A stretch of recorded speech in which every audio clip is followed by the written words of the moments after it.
Like me in good lighting? Okay, so I'm gonna go through a little class on a couple things I've written in terms of game development.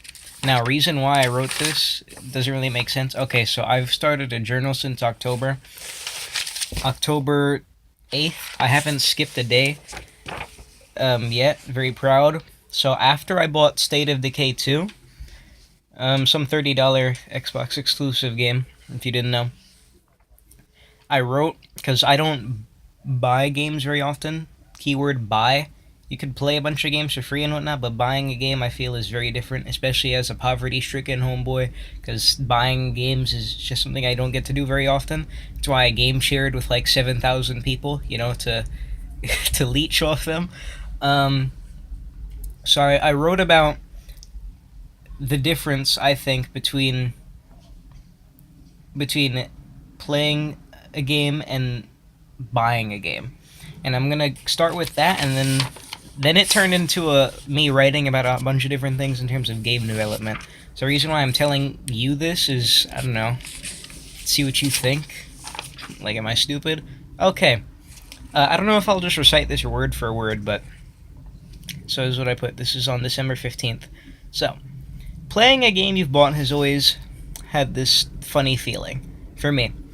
For some quick background context, as a poverty stricken Nigerian, that ain't something I get to do very often. Did you notice how specific that was? Buying a game and playing it? That's because there is a distinct difference between that. Buying a game with money and just playing something you got for free or borrowed. So, free games, for me, are played with little care. You dig? You get in, you get out, you get your enjoyment. If it doesn't immediately capture you in the first few moments of playing, you don't really think much about it. You just move on to whatever you've been doing. And yeah, you don't play with much commitment in mind or respect. I wrote here because I was just saying that off my head. You just get in, you get out. There's no drawbacks, obviously. It didn't cost you nothing, and you're not hurting anybody. The company gave it out for free. I hope. I think that's how it works, right? Now, with a paid game, that feeling is different. I don't intend to make this a waste of money. I go into a brand new world with all types of new life to explore. I go in and do my best to soak in all the details. I paid money. I demand a good experience. When you buy something, or when I do, remember this all. I'll say we because that's how I speak. Even when I speak to myself, which is all the time I say we, like I'm speaking with someone instead of I. But keep in mind that's what I mean. I'm saying I. When I go into a game that I've paid for, I pay attention to everything. Not to be judgmental or criticize it or to compare it. Comparison is the thief of joy. That's a quote I remember. Not don't know who made it. Um, but yeah, it's just something I do. Damn, it's cold. I think the door's open. So for me, when I buy something, the feeling is strange. My nerves are pretty high, and I'm pretty aware of things, even the most minute details. It's like being put. I put this as a comparison.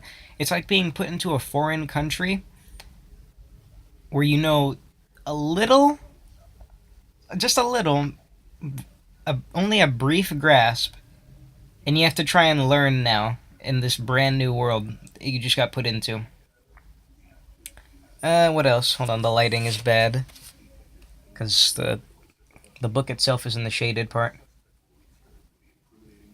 Oh yeah, especially if you don't research things.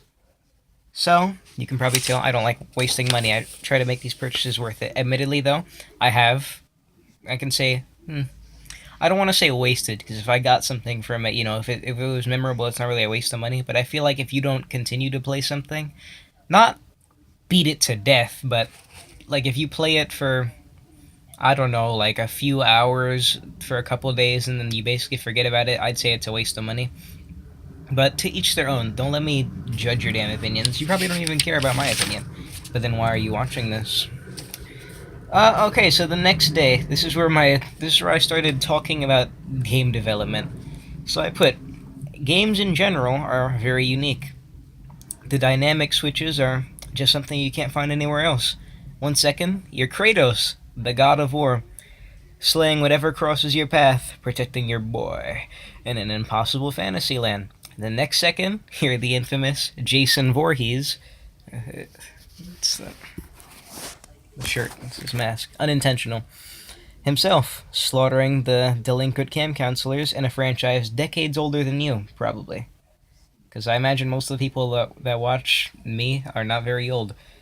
Then, in another instant, you can be gunning down soldiers that have toddler voices that destroy your audio receptors by regaling you with their tales about how they had intercourse with your mom and your non-existent sister.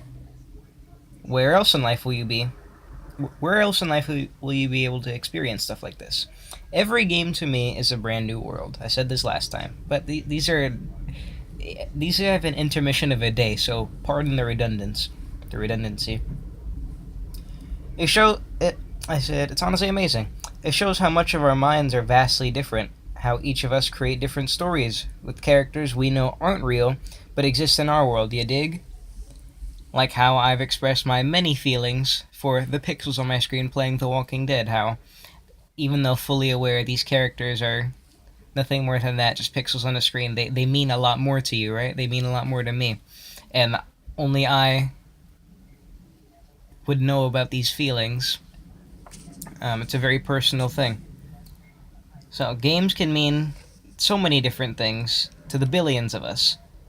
I'm sorry, the lighting is horrible. And my handwriting is really bad. Sometimes even I can hardly see.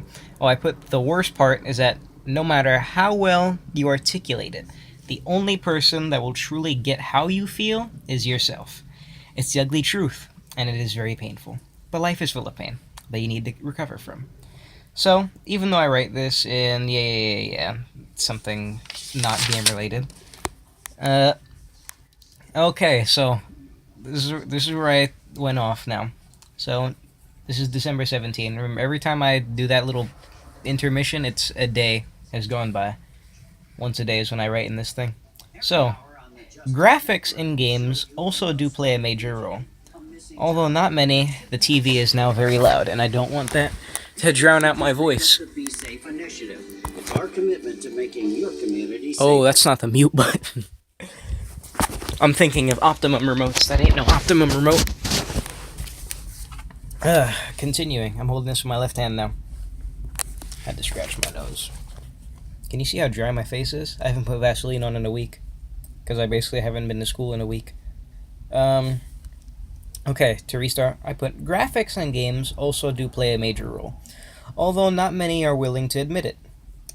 You hear all the time, I don't care about the graphics as long as the gameplay's good. Yeah, stop lying. If Red Dead Redemption was pixelated, everyone would be going to Rockstar Studios to burn down the company and lynch all the members there. But moving forward, that might be a bit of an exaggeration, but you get what I mean. Graphics, you can say, oh, you see now the damn thing is in my glasses. You can say graphics aren't important, but nowadays, when we have so many different styles and everything, even though it looks vastly different from reality, it looks very good, very realistic in its own sense, everyone cares about graphics in some way. As I've evolved as an epic gamer, I realized that art styles are a thing, different from graphics, rather than just graphics I put there. Art styles are what make a genre look distinct. For example, Borderlands. Nowadays, any game you see with cel shading, that's what the art style is deemed as a game that looks like Borderlands. That's just an example I thought of. It's Borderlands. However, it's not just the graphical style or the engine that makes a game look unique. That's why, although games look hyper-realistic nowadays, we can still differentiate them. What really makes a game distinct is its world.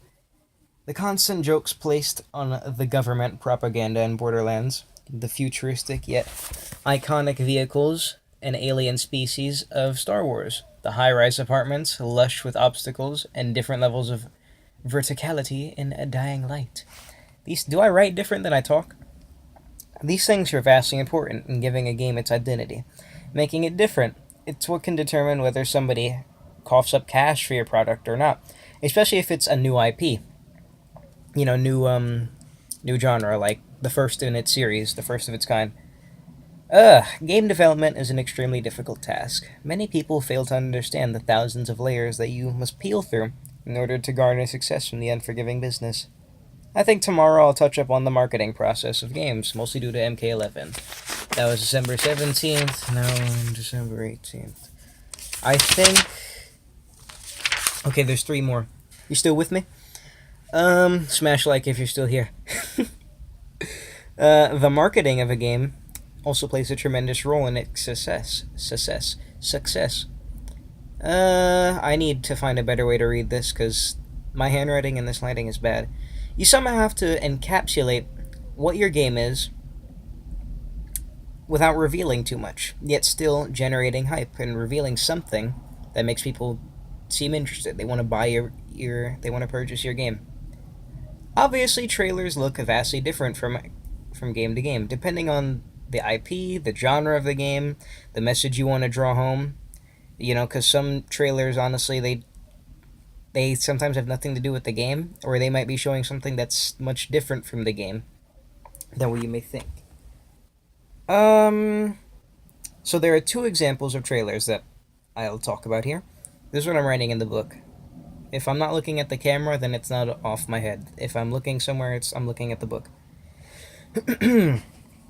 Yeah, two examples I can think of are the Call of Duty trailers and the Outlast trailers, which are very contrasting genres, very contrasting games. So, in Call of Duty trailers, Damn, I had to sharpen my pencil. Can you see this? Yeah. They're meant to generate, excitement, hype. It's Call of Duty. Call of Duty! Which can be easy when you're somehow keeping a near identical formula alive for a decade. Yet all of these trailers, minus Infinite Warfare, have mainly been landslide successes. They managed to capture the feel of the familiar yet new experience, and time again, showing off all too familiar gunplay, and yet always having some new wow factor. That's pretty impressive, honestly. Now, Outlast is a whole different cookie. Unheard of company, unheard of IP, in a barren genre. Good horror games. I think it came out in 2013. Yeah, good horror games in 2013. What the hell was there? Slender the Arrival. Amnesia Dark Descent, except that was like 2 years ago. What else was there? These really tiny indie games that were hot for a couple months. I think FNAF maybe was a thing in 2013. God, 2013 FNAF. Time has passed. God damn, where'd that time go? I was in middle school. Yeah, unheard of IP and a barren genre. Good horror games. The reveal trailer was incredible for the first one. It managed to successfully engross the viewer into its eerie mental hospital setting. We follow the perspective. This is me basically describing the trailer because it's Outlast. Not many people really know much about Outlast, honestly. I'm looking at my hair. Looks amazing, right? The Cthulhu tentacle coming out of there. I'm telling you, it's a forest in there.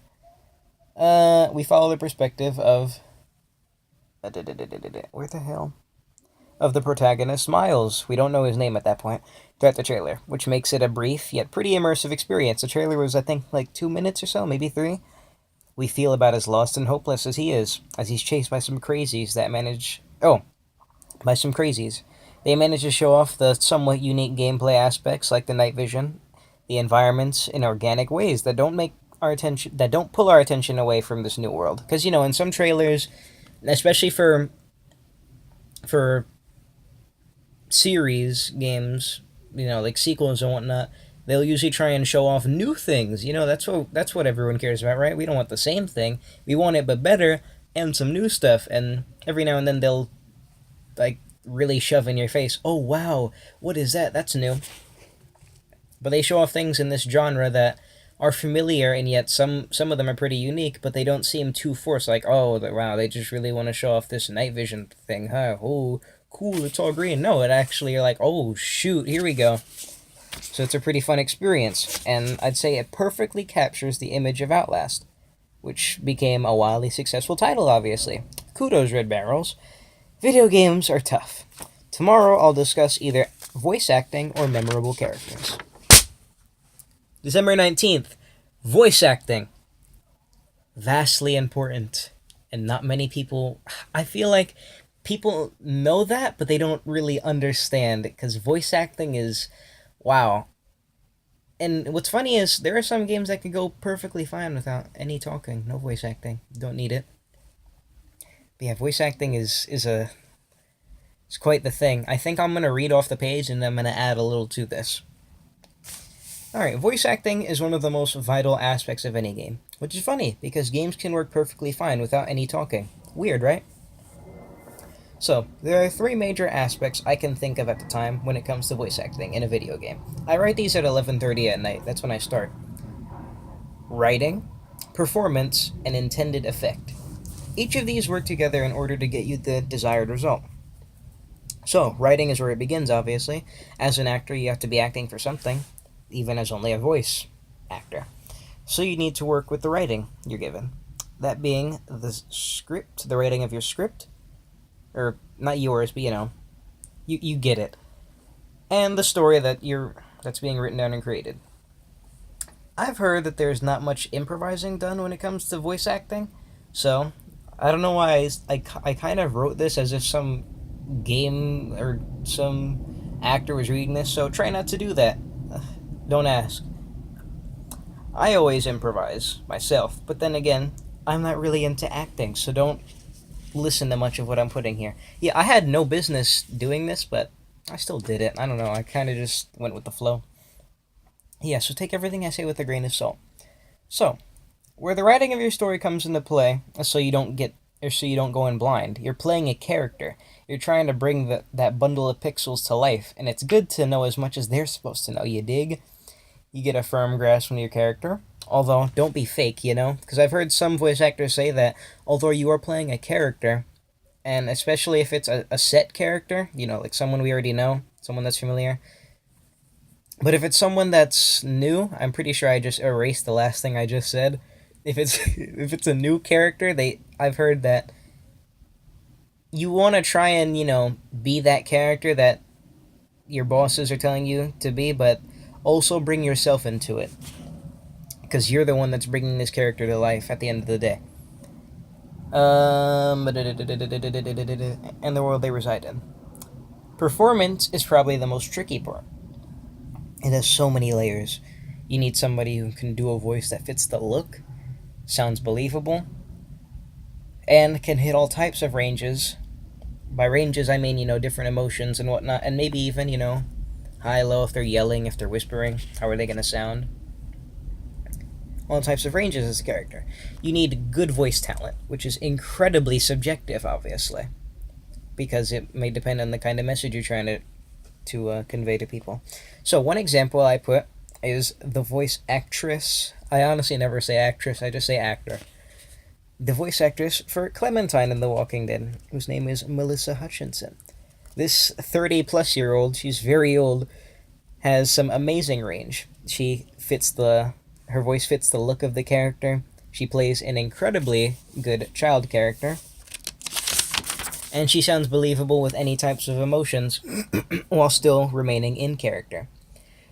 There are two key features that correlate to performance, though. One is faceless characters, like most in For Honor. When you're given the role of a faceless character, you gotta really sell your product, just like every voice actor in For Honor did. Like the voice actors in For Honor are absolutely incredible, beautiful. So memorable, so believable at the end of the day, too. Because obviously a lot of what they say is, memed to death. But that's probably because it's really good. The Incredibilis, the Ad Morte, it's the Misa Room. Oh, unforgettable stuff, and for all the right reasons. Ignoring that, the internet tends to ruin things. Yeah, to give you an example. The second part is where the head starts punching itself. Intended effect. Right, this is where you, as a voice actor, don't know why I wrote like this, must put your thought into. You need to turn the world you're built around, the story, words on the script, and the voice of your character into what you want. This can suck because of two reasons. Excuse me. You shouldn't drink soda before you start making a video. One is, or lay down, one is basic human difference, mainly being interpretation. What makes you tear up may make me bawl my eyes out, laugh my head off. I don't know where that came from. The hard part is how good you are at driving the point home. You really need to become the character that you need to. If everything goes well, you can become a real icon in the industry. You know how crazy it is to have your voice become iconic in gaming and one of the biggest genres of entertainment, to hear someone's voice and then say, "Oh, hey, that's this person from this." That is very, very special. It's insane. It can all come from one performance or a really memorable line of dialogue, like, for example, Nazim from Skyrim. Everyone knows him. Do you get to the Cloud District very often? Oh, what am I saying? Of course you don't. I don't know why I had a bit of an accent on the don't. Of course you don't. Everyone knows his voice now because of that damn line. That is, like, we know nothing about Nazim himself or any of the other characters with his voice. As soon as we hear that I don't know, that snake-esque voice, we think, oh, it's Nazim. Just as a quick example. Yeah, a voice talent can play a major part, or no part at all. Next, and I think last for now, when it comes to the topic of discussion, will be the street cleaner that goes by making noise. Will be memorable characters. Alright. December 20th. So, memorable characters. Not games, characters. The one thing every game has in common is a character. Yet, there are hundreds of thousands of games, and not many have really stuck with us, right? A select few. So there's no way to tell. This is the hard part, because it makes it hard to discuss something when you know there's no real answer. It's hard to tell what makes a character memorable, or even unforgettable. It's freezing in here. I don't know if you noticed, but I've been shaking this entire video. You may forget their name, but not them, you dig? Kind of like how you'll recognize someone when you see them. That's when you'll finally instantly recognize them. When you see them. I wouldn't even be able to tell you what makes a character memorable myself, as I remember a lot off the top of my head, but the reasons are so different for that. Reasons I might not even be able to explain. Maybe they related to you. Maybe they were very funny. Varies on sense of humor, obviously. Maybe it was their voice itself. Maybe it was the journey you experienced with them. Why can't I remember the name Marcus Campbell, which is a character from State of Decay 1, whose name is never said, never mentioned. It's honestly like, I don't know. Like, what do they call it? It's like a serial number more of than a damn name. Because the name is never directly mentioned. It's literally just a tag. This person is Marcus. This person is Lily. This person is Jonathan. Not, hey, oh, hey, that's Jonathan. Oh, hey, it's Marcus. You dig? Yeah, how come I can remember Marcus Campbell, but I can't remember the names of, like, the important villains in the Dead Space series? And that's a game that's been, I'd say, a part of my childhood, honestly. I can't name those people, but I can remember this faceless individual. Why is that? It doesn't make sense. It can't be explained. The mind works in mysterious ways. I did not mean for that to rhyme. So the ones that do stick with you are usually something you really keep with you. A family all to yourself. This is where I was kind of, writing to myself. A family all to yourself. It's beautiful. At any second, you could relive your first experience. I could relive my first experience fighting Gwyn, beating him on New Year's Eve. I could have a chat with, I don't know, Blake from Outlast, too. Memorable characters are very important, and there's something There's something you, if you were a developer, I put in parenthesis, have no real way to enforce. It's entirely up to the player if they will be a fleeting memory in a week or an icon for years to come.